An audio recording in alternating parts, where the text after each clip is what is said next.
Hi everyone, it's Mrs. Wine. Welcome back to art class. Today we are going to be looking at the art of the Austrian artist Gustav Klimt.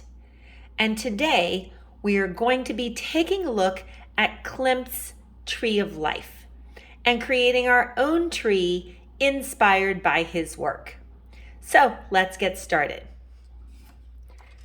So when we look at Klimt's tree, we should notice a few different things.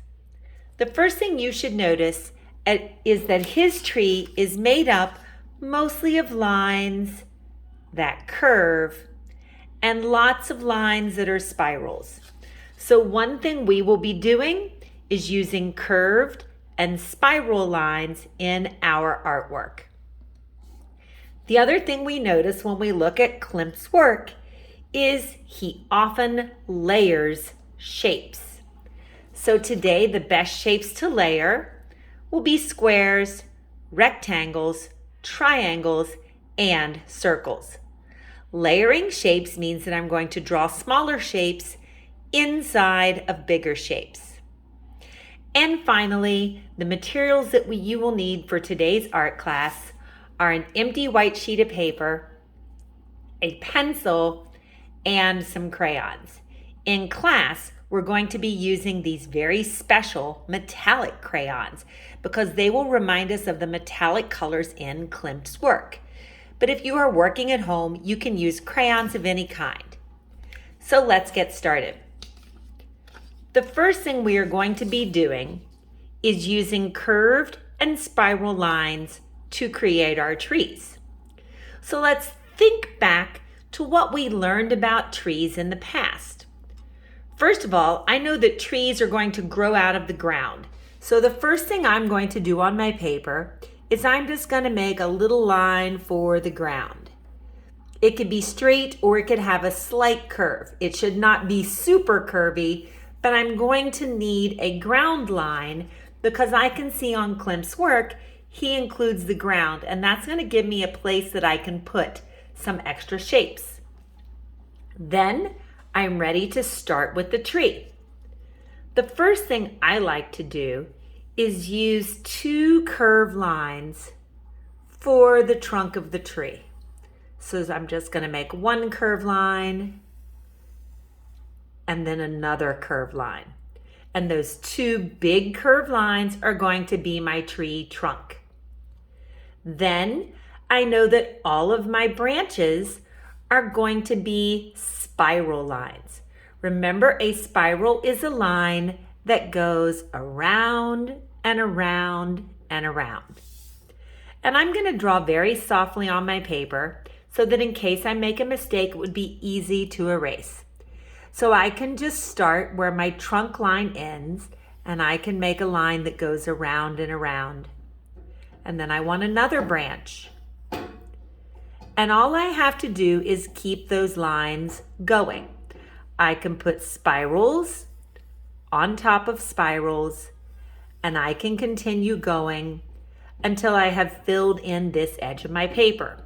And then I want to do the same thing on this side. Lots of spirals.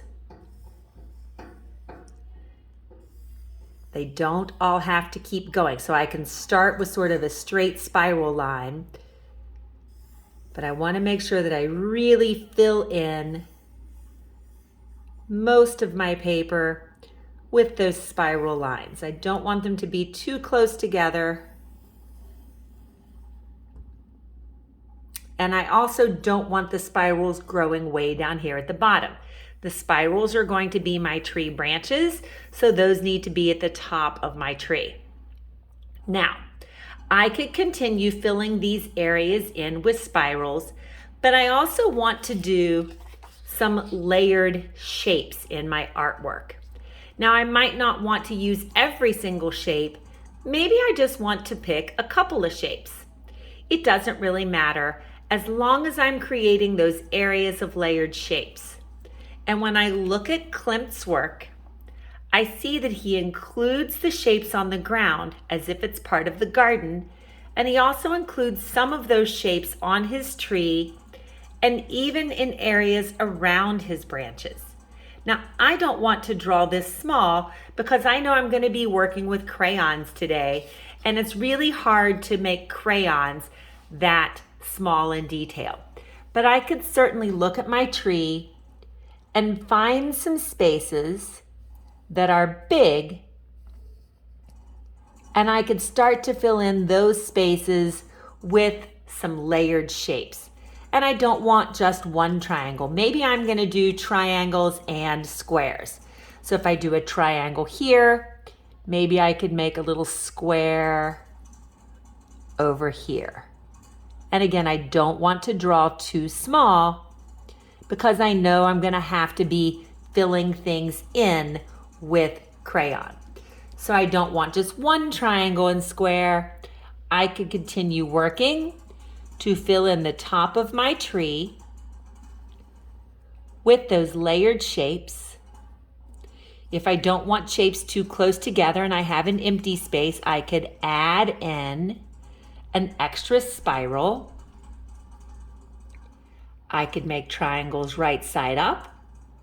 I could even turn some upside down. And then once my tree is mostly filled in at the top, I can add some of those shapes into the trunk and into the bottom. So maybe I'll put a big triangle in here. I could do different shapes, but I think today I'm just going to stick to the two, just triangles and squares. Remember, squares are 4 sides, all the same, so it's super important I try to keep those sides the same. And when I get to the bottom, I want to do the same thing as if it's my little shape garden down here. So I can add some triangles. I'll make them great big at the bottom. I also like to sort of connect my shapes rather than have them out floating by themselves. And I can look for a few extra places that I can put a few shapes here. Then, when I am all the way finished, I'm going to do another one of those upside down triangles over here. When I'm all the way finished, I'm ready to add some color to my tree. And that's where my metallic crayons are going to come in handy. So I can trace my spiral lines and I can neatly color in my shapes with lots of colors.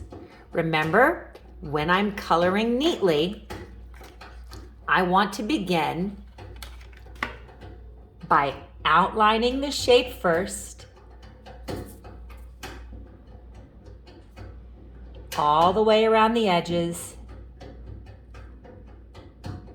And then when I color in, I want to work to stay inside the lines and color in one direction. And when I'm all the way finished, I'm going to check that shape for any peekaboo spaces and I'm going to color those in. So I can trace my lines and color in my shapes. I cannot wait to see the Gustav Klimt tree that you create this week. If you have any questions, you can be sure and ask those in class. I hope you have a wonderful week. And until next time, keep on creating.